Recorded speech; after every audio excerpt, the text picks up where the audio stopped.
नमस्कार, news beat पर देख रहे हैं आप सब और मैं हूं आपके साथ रूपाली शर्मा। खबरों का सिलसिला शुरू करेंगे बड़ी खबर के साथ, जहां पर खौड़ सेक्टर में भारतीय सेना ने पाकिस्तानी ड्रोन मार गिराया है। बड़ी खबर इस वक्त की, जहां पर संवेदनशील सैन्य ठिकानों की निगरानी कर रहा था ये संदिग्ध यूएवी।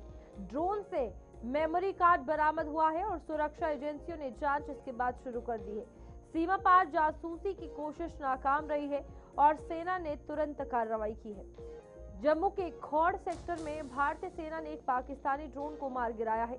शुरुआती जानकारी के अनुसार ये चीन में निर्मित यूएवी था, जो नियंत्रण रेखा के पास भारतीय सेना के संवेदनशील सैन्य ठिकानों की निगरानी कर रहा था। सेना ने ड्रोन को सफलतापूर्वक निष्क्रिय करने के बाद उसकी तलाशी ली है और जिसमें एक मेमोरी कार्ड भी बरामद हुआ है। बताया जा रहा है कि ड्रोन अत्याधुनिक फोकसिंग सिस्टम, नेविगेशन और ऑब्स्टेकल सेंसिंग टेक्नोलॉजी से लैस था। ये ड्रोन भारतीय सेना की महत्वपूर्ण सैन्य संपत्तियों के बेहद करीब मंडरा रहा था, जिसके बाद सेना ने तुरंत कार्रवाई करते हुए इसे मार गिराया। सुरक्षा एजेंसियों ने ड्रोन और उसके साथ जो सामग्री बरामद हुई है उसे कब्जे में लेकर जांच शुरू कर दी है। इस घटना को सीमा पार से की जा रही निगरानी और जासूसी की एक कोशिश के रूप में देखा जा रहा है। वहीं जम्मू कश्मीर के डिप्टी सीएम सुरेंद्र चौधरी ने आज कठुआ में भागथली इंडस्ट्रियल एरिया का औचक निरीक्षण किया। डिप्टी सीएम ने इस दौरान इंडस्ट्री की समस्याएं, बिजली, पानी और सड़क से दिक्कतें सुनी और इस बीच फैक्ट्रियों में निर्माणाधीन यूनिट्स का निरीक्षण भी किया। इस बीच उन्होंने अधिकारियों को निर्देश दिए कि लोकल युवाओं को इंडस्ट्री में प्राथमिकता के तौर पर रोजगार दिया जाए। डिप्टी सीएम ने कहा कि कठुआ का बागथली इंडस्ट्रियल एरिया जम्मू कश्मीर की आर्थिक रीढ़ है। यहाँ उद्योगों को हर संभव सुविधा दी जाएगी ताकि निवेश बढ़ने के साथ साथ युवाओं को यही रोजगार भी मिल सके। सारा कंपोजिट कॉन्ट्रैक्ट है। तो मैंने बड़ा कुछ देखा, कुछ चीज़ें हैं जो मैंने अपने ऑफिसर्स को अंदर डायरेक्शन दी है और कुछ चीज़ें, कुछ खामियां, ये नहीं कहूँगा मैं आपको कह के जाऊँगा कि सब कुछ ठीक था। कुछ खामियां थी, जो खामियों को मैंने रेक्टिफाई करने के लिए, ठीक करने के लिए बोला और मैंने डिप्टी कमिश्नर कठुआ उनसे भी रिक्वेस्ट किया कि आप थोड़ा खुद भी इनकी एक मीटिंग ले लीजिए और कि हफ्ता या 15 दिनों बाद देखिए कितनी डेवलपमेंट हुई है। वो इरकॉन जो एजेंसी जो डेवलपमेंट काम कर रही है, उनके पास कोई 200 करोड़ का काम है पूरे जम्मू कश्मीर के पास, और मैं काफ़ी वो डिले किया उन्होंने, 1 साल से ज़्यादा, 1 साल पहले उन्होंने ये सारा काम कंप्लीट करना था, नहीं किया। मैंने अपने ऑफिसर्स को भी कह दिया है कि इनको नोटिस भी दे दीजिए और अब उनको टाइम बाउंड भी सेक्रेटरी साहब ने कर दिया है, उनको अक्टूबर का एंडिंग का टाइम दे दिया है। अब नहीं करेंगे तो एक्शन लीगल भी लिया जाएगा, लेकिन फिलहाल आज क्योंकि पहली दफ़ा मैंने उनको ये विजिट की है और मैंने फैक्ट्रियों के अंदर भी गया। मैं हमारी जो लिम्का की फैक्ट्री है उसकी कंधारी ग्रुप की वो इंडस्ट्री, फिर खीरीपाल उनकी जो पॉली की फैक्ट्री है उनके अंदर भी गया, लगा अच्छा लगा। और मैंने जाके अपने ऑफिसर को ये भी कहा कि आप जो मेरा लेबर डिपार्टमेंट में देख लीजिए कि हमारे लोकल लोगों को कितना रोजगार मिला है, और क्योंकि इंडस्ट्री अगर लग रही है तो 70% लोकल हमारा लगना चाहिए। ये उम्मीद हम इन इंडस्ट्रीज से करते हैं। और इंडस्ट्रीज़ के जो लोग थे, जो वहाँ उनके ऑफिसर थे, उन्होंने मुझे एश्योरेंस दिया कि सर हम पहले भी हम यहाँ के लोगों को प्रायोरिटी दे रहे हैं, जम्मू कश्मीर के लोकल लोगों को, आगे भी हम और प्रायोरिटी देंगे। लेकिन आप लोगों के चैनल के माध्यम से मैं जम्मू कश्मीर के नौजवान बच्चों को रिक्वेस्ट करें, उनको भी डायरेक्शन दिए हैं। कुछ रोडें बंद हुई हैं फ्लड में, वो खोली जाएँ जल्दी जल्दी। PMGSY की भी मैंने कहा वो भी खोली जाएँ, और जो दूसरी सड़कें हैं जहाँ कोई पोर्ट हॉल्स करने की ज़रूरत है, अब जब मौसम साफ़ होगा उसके बाद मैग्डमाइज़ भी करेंगे। मैंने कठुआ बाज़ार के अंदर देखा काफ़ी खड्डे हैं, मुझे खुद भी महसूस हुआ, आप लोगों ने भी नोटिस में लाया। तो जल्दी जैसे ही मौसम साफ़ होगा, थोड़ा सा आपको पता है ईरान वार के कारण भी इस बार थोड़ी सी मैग्डमाइज़ लेट हो गई क्योंकि लुक महंगी हो गई, उसके कारण थोड़ा सा डिले हो गया। लेकिन जल्दी ही इसको द्वारा हम इनका शुरुआत करेंगे और आप लोगों की जो कंसर्न है वो ज़रूर उनको देखा जाएगा। वहीं जम्मू कश्मीर सरकार द्वारा वन अधिकार अधिनियम को लेकर जारी किए गए नए आदेश का कांग्रेस ने स्वागत किया है।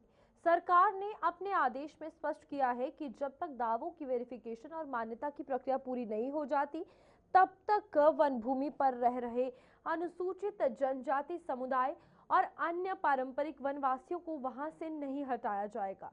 इस पर प्रतिक्रिया देते हुए कांग्रेस के मुख्य प्रवक्ता रविंद्र शर्मा ने इस फैसले का स्वागत किया है।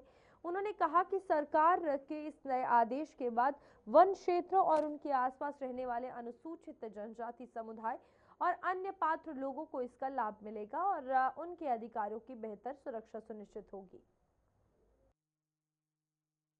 देखिए, ये फॉरेस्ट राइट एक्ट 2006 है।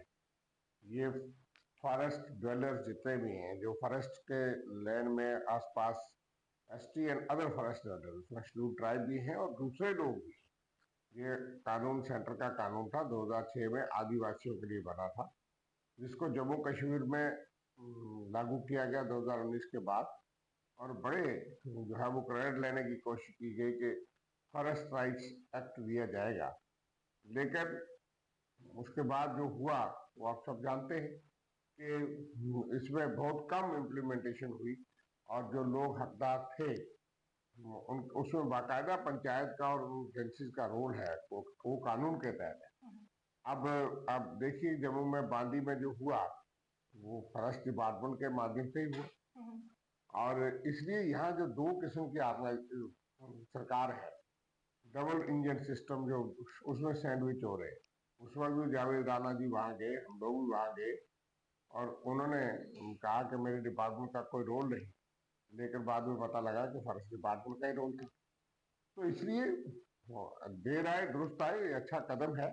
जो लोग हकदार हैं, अगर आपने एक कानून जो है उसको लागू किया है जम्मू कश्मीर में, उसकी प्रॉपर इम्प्लीमेंटेशन होनी चाहिए। जो आदमी उसके तहत हकदार है, उसमें 13 दिसंबर 2005 कट ऑफ डेट थी कि जो लोग उससे पहले जो है वो जमीन पे कहीं काबिज हैं, उनको उस किस्म के अधिकार मिलने चाहिए, वो कोई भी है।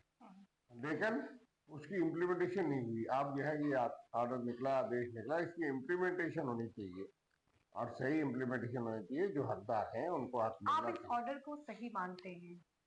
नहीं, यकीनन एक कानून जो है वो यूटी एडमिनिस्ट्रेशन ने लागू किया और जब ड्यूटी बना उसके बाद उस कानून को लागू किया और बड़ी वाहवाही भी की गई थी कि हम फॉरेस्ट राइट्स एक्ट दे रहे हैं उन लोगों को जो जंगलात के आसपास रहते हैं। और उसके बाद फिर लागू नहीं हुआ। जिन्होंने वाहवाही लूटी वो भी यही है। और अब यह है कि आप लोगों को बेदखल कर रहे हैं, तो इसलिए जो कानून के तहत जायज है मैं उस पर टिप्पणी कर रहा हूँ कि जो कानून है जिसको लागू किया गया है उसकी रूह के मुताबिक जो लोग हकदार हैं, देखिए उसके बारे में तो कोई पता नहीं चला कि क्या हुआ क्या नहीं हुआ, वो कार्रवाई सही थी गलत थी, उसकी जांच आयोग की रिपोर्ट तो आई नहीं। इसलिए हर चीज पे जांच आयोग बैठता है लेकिन उसकी रिपोर्ट नहीं आती।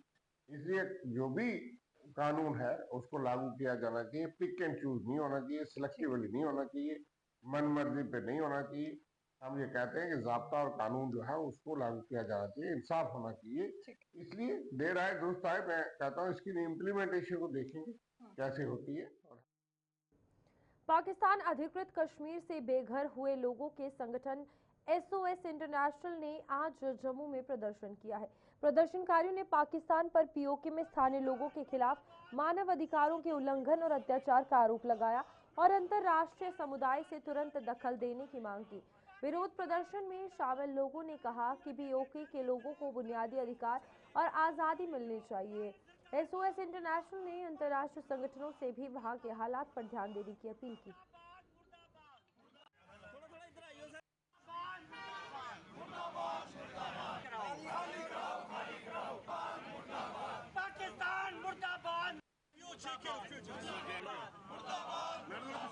पाकिस्तान में जो कुछ हो रहा है, जो पीओके में हो रहा है, पाकिस्तान कर रहा है, हम ये कहेंगे कि ये कोई नई बात नहीं है, क्योंकि हम इस ध्वंस को देख चुके हैं, झेल चुके हैं।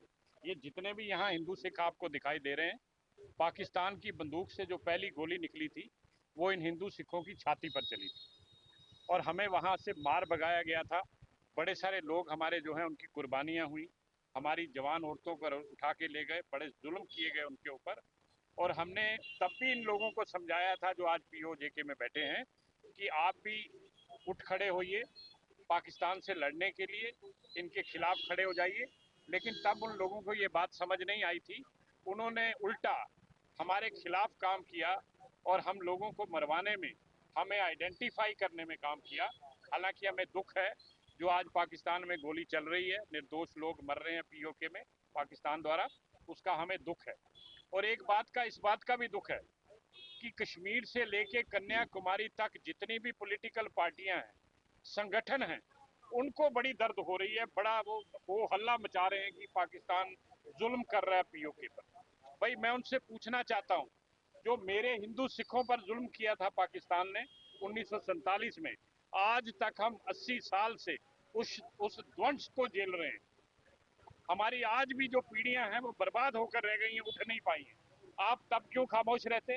फारूक अब्दुल्ला साहब कभी नहीं बोलते, महबूबा मुफ्ती कभी नहीं बोलती, उमर अब्दुल्ला साहब को कभी याद नहीं आती, भारतीय जनता पार्टी वाले खामोश हो जाते हैं, कांग्रेस जो है वो बिल्कुल उसमें अज्ञातवास में चली जाती है। आज बड़ा उनको दर्द हो रहा है। अच्छी बात है, मानव अधिकारों के खिलाफ खड़े होना चाहिए। हमारे मानव अधिकार जो हुए हैं उसके खिलाफ भी आप खड़े होइए। आप सिलेक्टिव काम ना करिए। आप ये मत सोचिए कि किस मामले में हमको बोलना है, किस मामले में खामोश रहना है। मानव अधिकारों का हनन अगर यहाँ हो रहा है वो भी गलत है। जम्मू स्थित भाजपा कार्यालय में पार्टी प्रवक्ता ताहिर चौधरी और डॉक्टर अभिजीत सिंह जसरोटिया ने प्रेस वार्ता कर पाकिस्तान में रह रहे पीओके शरणार्थियों की स्थिति पर चिंता जताई। उन्होंने आरोप लगाया कि पाकिस्तान में पीओके के शरणार्थियों के मानवाधिकारों का लगातार उल्लंघन हो रहा है और उन पर अत्याचार किए जा रहे हैं। भाजपा नेताओं ने इस मुद्दे पर नेशनल कॉन्फ्रेंस और पीडीपी की चुप्पी पर भी सवाल उठाए हैं। उन्होंने कहा कि महबूबा मुफ्ती, फारूक अब्दुल्ला और उमर अब्दुल्ला को इस मानवीय मुद्दे पर भी अपनी स्पष्ट राय रखनी चाहिए और पीओके शरणार्थियों के समर्थन में आवाज उठानी चाहिए। और मैंने एक अपील की, खासकर जो कश्मीर बेस्ड लीडर्स हैं, इनसे मैंने अपील की कि आज, क्योंकि कल महबूबा मुफ्ती की साहिबजादी जो हैं वो बार बार दही जम गया की बात कर रही थी, मैं पूछना चाहता हूं कि आज जब पीओजे के ऊपर बात करनी है तो आप लोगों के मुंह में क्या दही जम गया हुआ है? और मैं नेशनल कॉन्फ्रेंस से पूछना चाहता हूं कि ये पाक प्रेम आपका आज तो साफ दर्शा जा रहा है, क्योंकि अकबर लोग तो कहा करते थे पाकिस्तान जिंदाबाद। इतनी बड़ी वहां पर त्रासदी हो रही है, मासूम लोगों का खून रक्तपात किया जा रहा है, लेकिन एक भी स्टेटमेंट ना तो उमर साहब के यहां से आती है और फारूक साहब यूनाइटेड नेशंस का नाम लेकर पल्ला झाड़ दो। क्या उनका दुख नहीं है? क्या उनकी कत्लो-गारत नहीं है? या हम यही समझ लें कि शेख साहब ने वही किया था जो आप भी कर रहे हैं? शेख साहब ने डेलिबरेटली इन लोगों को हिंदुस्तान के साथ नहीं मिलने दिया और नेहरू जी ने यह ऑर्डर पास किया था, और कारण यही था कि वो लोग जिस तरह से यहाँ पर जम्मू के लोग उनको कभी अपना लीडर नहीं समझते थे, पीओजे के लोग भी इनको अपना लीडर नहीं समझते। वही 2.5 जिलों के लीडर और वही 2.5 जिलों की पार्टी आज भी हमारे जम्मू कश्मीर के लोगों पर अपनी जो है हुकूमत चला रही है। तभी देख लीजिए, एक भी स्टेटमेंट पाकिस्तान के खिलाफ इनके नहीं आती। और दूसरी तरफ मैंने ख्वाजा आसिफ की स्टेटमेंट की बात की, आपको याद होना चाहिए ख्वाजा आसिफ कौन है। ख्वाजा आसिफ वही पाकिस्तान का मंत्री है जो पिछले चुनावों में कहता था कि राहुल गांधी को प्रधानमंत्री बना दो, कांग्रेस को वोट डालो। आज वो ख्वाजा आसिफ अब उस पर पीओजे के लोगों के लिए कह रहा है ये भी हमारे दुश्मन है, जिस तरह से हिंदुस्तान हमारा दुश्मन है। तो सोचिए हमारे भाइयों को, जिनको वो दुश्मन समझते हैं, जिनकी वहां पर लाशें गिर रही है, और जिनका वही कांग्रेस का प्रवक्ता ख्वाजा आसिफ जिनको वहां पर धमका रहा है, डरा रहा है, क्या ऐसे लोगों के साथ पूरे हिंदुस्तान को और खासकर मेरे जम्मू कश्मीर के लोगों को खड़ा नहीं होना चाहिए? इसके ऊपर प्रेस कॉन्फ्रेंस की थी। मैं आप सब प्रेस बंधुओं के थ्रू ये बात कहना चाहता हूं कि 25 नवंबर का भी वो दिन याद रखिएगा जब मीरपुर के अंदर 100 बच्चियों ने गले में फंदा लगाया था और गुरुद्वारे के कुएं के अंदर कूद कर जान गई थी, क्योंकि पाकिस्तान की आर्मी ने जन जर करके एक पैक्ट साइन किया था कि जमीन हमारी और ये लड़कियां और बच्चियां सबकी सब तुम्हारी। आज उन बच्चियों की आत्माएं, उन बच्चियों को, उनको अभी तक शांति नहीं मिली है। और मैंने रिक्वेस्ट की सभी लोगों से जो मीरपुर, देव बटाला या वहां से बिंबर से आए हैं कि 25 नवंबर के इस दिन को जब भी पीओजे के हिंदुस्तान के पास आएगा, हम उसी गुरुद्वारे में जाकर उनके लिए अरदास करेंगे, उनके लिए पूजा पाठ करेंगे। Youth affairs and sports ministry की देखरेख में आज पुंछ में नशा मुक्त युवा फॉर विकसित भारत नाम का एक जागरूकता अभियान कार्यक्रम चलाया गया है। और इस मौके पर जिले भर के अलग अलग स्कूलों के स्टूडेंट्स ने कल्चरल प्रोग्राम, लघु नाटकों, स्पीच और गीत संगीत के जरिए लोगों को ड्रग्स से दूर रहने और एक स्वस्थ और सकारात्मक समाज बनाने में अपनी भूमिका निभाने का संदेश दिया। इस दौरान पुंछ के डीसी अशोक कुमार शर्मा मुख्य अतिथि थे, जिन्होंने युवाओं की इन प्रस्तुतियों की तारीफ की और कहा कि एक ड्रग फ्री समाज ही विकसित भारत की नींव है। उन्होंने बताया कि इस अभियान का मकसद युवा पीढ़ी को ड्रग्स के नुकसान के बारे में जागरूक करना और उन्हें सकारात्मक गतिविधियों की ओर आकर्षित करना है। ऐसा जानते हैं कि आज नशा मुक्त अभियान के तहत माई भारत वॉलंटियर्स का ये प्रोग्राम था, जिसमें जो माई भारत वॉलंटियर रजिस्टर्ड हैं वो 8 डिफरेंट एक्टिविटीज़ में पार्टिसिपेट कर रहे हैं और ये एक्टिविटीज़ हैं debate competition, slogan writing, then poetry और डिफरेंट कंपटीशन से होते हुए ये डिस्ट्रिक्ट लेवल से यूटी लेवल पे और तब नेशनल लेवल पे पार्टिसिपेट करेंगे। और यहाँ जो माई भारत के वॉलंटियर्स हैं वो अपनी रजिस्ट्रेशन करा रहे हैं और बढ़ चढ़ के हिस्सा ले रहे हैं। मैं डिस्ट्रिक्ट एडमिनिस्ट्रेशन की तरफ से हम इनको पूरी तरह सपोर्ट करेंगे ताकि ये जो इनकी एक्टिविटीज़ हैं वो हर गांव में, हर कोने में पहुंच पाएँ। Thank you. आज का इवेंट है वो नशा मुक्त युवा फॉर विकसित भारत है।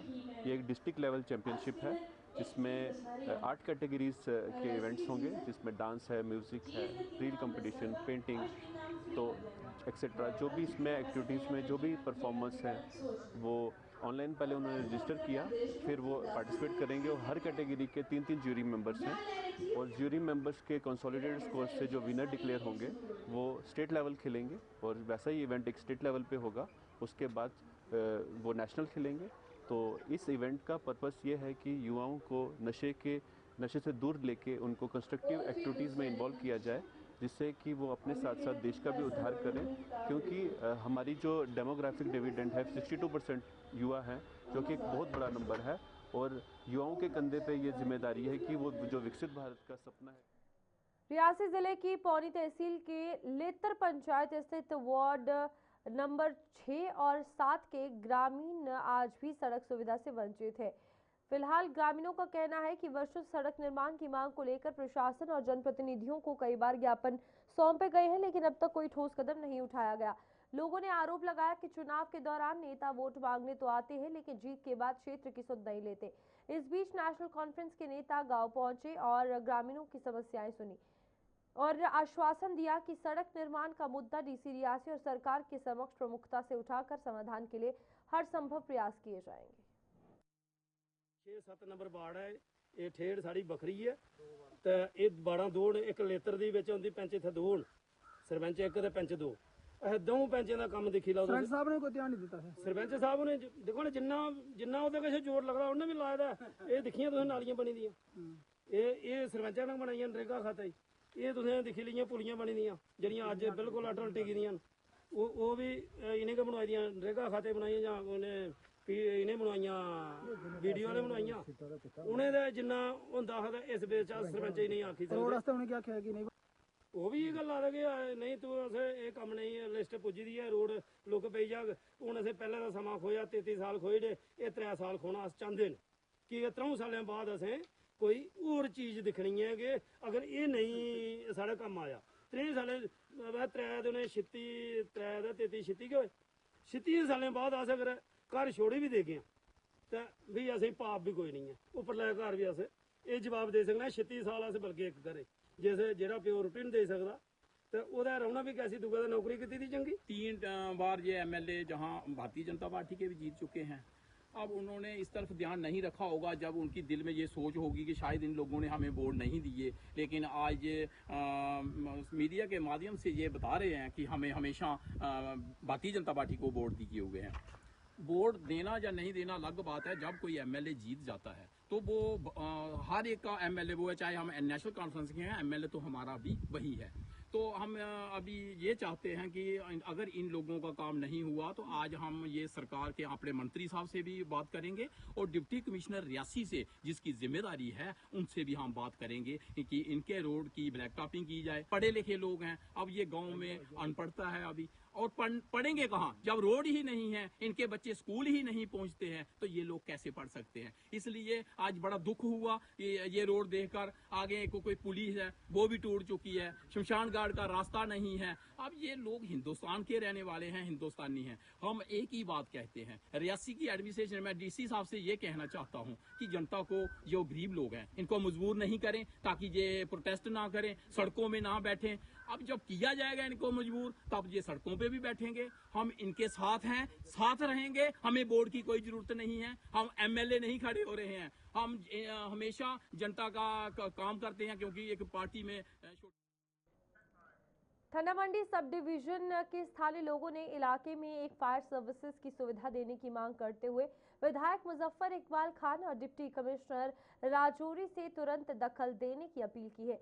स्थानीय लोगों का कहना है कि थन्ना मंडी एक अहम सब डिवीजन है जहां से ऐतिहासिक मुगल रोड गुजरता है, जबकि मशहूर धार्मिक स्थल जियारत शादरा शरीफ में साल भर हजारों श्रद्धालु और टूरिस्ट आते हैं। इसके बावजूद इलाके में फायर सर्विसेज की सुविधा नहीं है, जिससे आग लगने की घटनाओं में जान माल का भारी नुकसान होता है।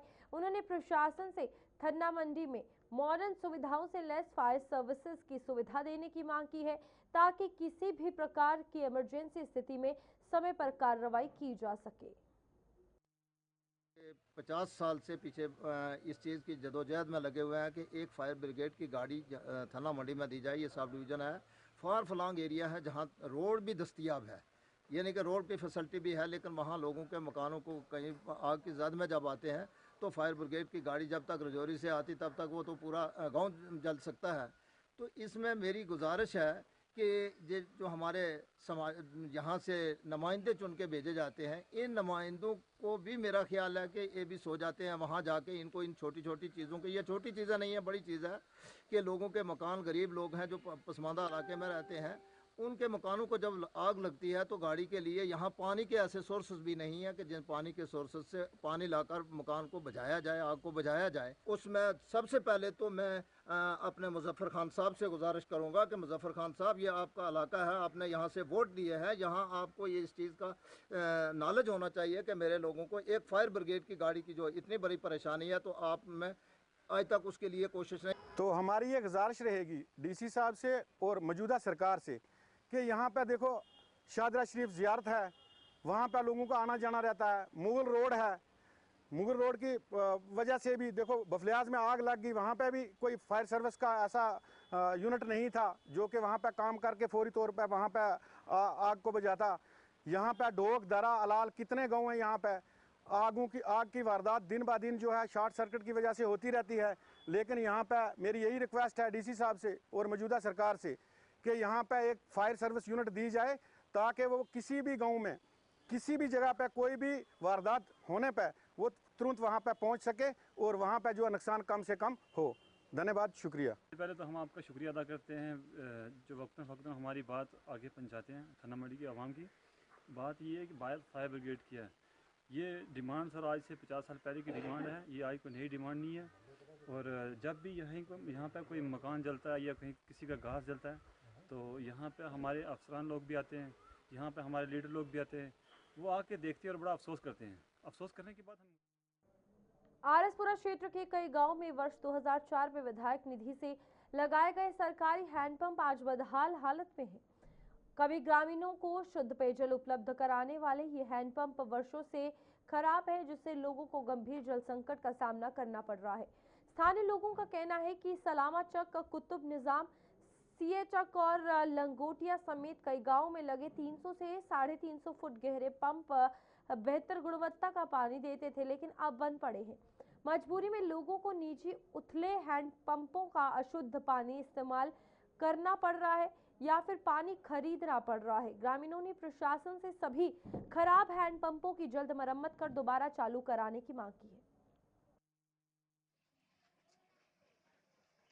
देखो जी, हैंडपंप जो 2004 च MLA फंड ਤੋਂ ਲਗਾਏ ਗਏ ਸੀ ਸਾਡੇ ਸਲਾਮਾ ਚੱਕ, ਕੁਤਮਜਾਮ, ਜਿੰਦੜ ਮੇਲੂਆ ਔਰ ਸੀਆਂ ਚੱਕ ਵਗੈਰਾ ਕਾਫੀ ਗ੍ਰਾਂ ਦੇ ਵਿੱਚ ਹੈਂਡਪੰਪ ਜਿਹੜੇ ਨੇ ਲਗਾਏ ਗਏ ਸੀ ਤੇ ਲੋਕ ਕਾਫੀ ਅੱਛਾ ਪਾਣੀ ਲਗਭਗ 300 350 ਫੁੱਟ ਗਹਿਰਾ हैंडपंप ਸੀ, ਜਿਸ ਦੀ ਵਜ੍ਹਾ ਨਾਲ ਸਾਨੂੰ ਪਾਣੀ ਸ਼ੁੱਧ ਮਿਲਦਾ ਸੀ ਤੇ ਲੋਕ ਅੱਛਾ ਪਾਣੀ ਦਾ ਇਸਤੇਮਾਲ ਕਰਦੇ ਸੀ, ਆਪਣੀਆਂ ਸਿਹਤਾਂ ਜਿਹੜੀਆਂ ਤਕਰੀਬਨ ਠੀਕ ਹਨ।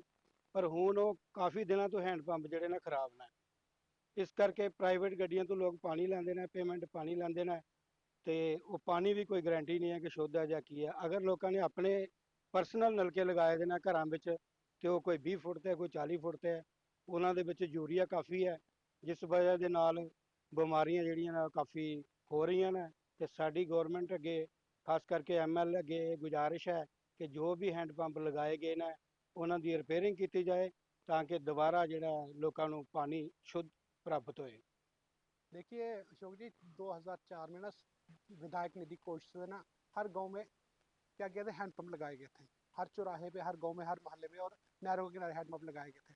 विशेषकर आप इस साइड चले जाएं, 4-5 गांव जिनमें सियां चक, कुतुबयाम, सलामे चक और ये लंगोटियाँ वगैरह आते हैं, यहाँ पे काफ़ी संख्या में लगे थे और यहाँ पे ज़्यादातर लोग गरीब लोग रहते थे और यहाँ पे काफ़ी संख्या में हैंडपम्प लगे थे। लेकिन हुआ क्या, 2 साल चले या 4 साल चले, उसके बाद ख़त्म नहीं हुआ। लेकिन कहने का मतलब उनका रख रखाव सही नहीं हो सका। वो ढांचे खड़े हैं लेकिन पानी उनमें से कुछ नहीं आ रहा है। अब हुआ क्या है कि जो घर पे हैंडपम्प लगवाए हैं वो 40 से 50 फुट पे लगे होते हैं। ये जो हैंडपम्प सरकार ने लगवाए थे ये 300 साढ़े 300 फुट पे लगवाए थे। और जो घर का हैंडपम्प है वो एक तो भूजल स्तर इतना नीचे जा चुका है, मई जून महीने में जा चुका होता है कि वो पानी देना बंद कर देता है। और दूसरा, जब वो देते हैं तो उनमें यूरिया की मात्रा काफ़ी होती है, क्योंकि हम ग्रामीण इलाके में रहते हैं और यहाँ पे ग्रामीण इलाकों में खेतों में यूरिया का इस्तेमाल होता है और वो यूरिया पानी में घुल चुका है और जो सेहत के लिए बहुत हानिकारक है। हमारी सरकार से प्रार्थना है, विशेषकर जो रूरल विभाग है, ग्रामीण विकास मंत्रालय, वो देखे इस चीज़ों को, इनको रख रखाव करें, इनको जिस जगह नए लगाने वहाँ नए लगाए, जो हम पुराने ठीक होके चल सकते वो चलाएं और लोगों को पानी मुहैया करवाएं। हालत यहाँ तक आ चुकी है कि लोग बाजार से सैकड़ों रुपए के खर्च कर। चलिए, बुलेटिन में अभी के लिए इतना ही। नमस्कार।